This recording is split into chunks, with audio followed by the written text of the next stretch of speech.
ফের উত্তর পূর্বে রাজ্যে ত্রিপুরা বিজেপির মন্ত্রী সুধাংশু দাসের পদত্যাগের দাবি জানাচ্ছে বাম যুব সংগঠন। কি বলছেন দেখুন রাজ্যের আইন শৃঙ্খলা নিয়ে। তার পাশাপাশি রাজ্যের একটা ভালো করে মনোযোগ দিয়ে শুনবেন। শাসক দলের পক্ষে দেওয়ার চেষ্টা হচ্ছে। কোনো কোনো জায়গায় এই উস্কানির ফলে বিভিন্ন অশান্তি তৈরি হচ্ছে। আমরা দেখেছি আমাদের রাজ্যের মন্ত্রী সুধাংশু দাস সংবিধানের নামে শপথ গ্রহণ করে সরাসরি মাইকে প্রকাশ্যে প্রায় প্রতিদিন সোশ্যাল মিডিয়া ব্যবহার করে সাম্প্রদায়িক উস্কানি দিচ্ছেন। শুধুমাত্র উস্কানি না, মন্ত্রী সুধাংশু দাস সংবিধানের নামে শপথ গ্রহণ করে সংখ্যালঘু অংশের মানুষকে মারার জন্য পর্যন্ত প্ররোচিত করছেন। এবং গত কয়েকদিন আগে পেটের জ্বালায় ক্ষুধা নিবারণের জন্য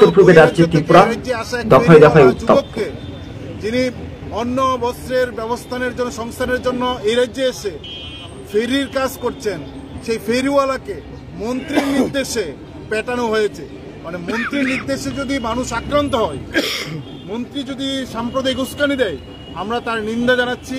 আমরা রাজ্য সরকার স্বরাষ্ট্র দপ্তরের কাছে আহ্বান করছি, মন্ত্রী সুধাংশু দাস যেভাবে সাম্প্রদায়িক উস্কানি দিচ্ছে, বহিরাজ্যের ফেরিওয়ালাকে যেভাবে পিটানোর জন্য নির্দেশ দিয়েছেন, তার নির্দেশে আক্রান্ত হয়েছেন, তার বিরুদ্ধে মন্ত্রীর বিরুদ্ধে কঠিন ব্যবস্থা গ্রহণ করা।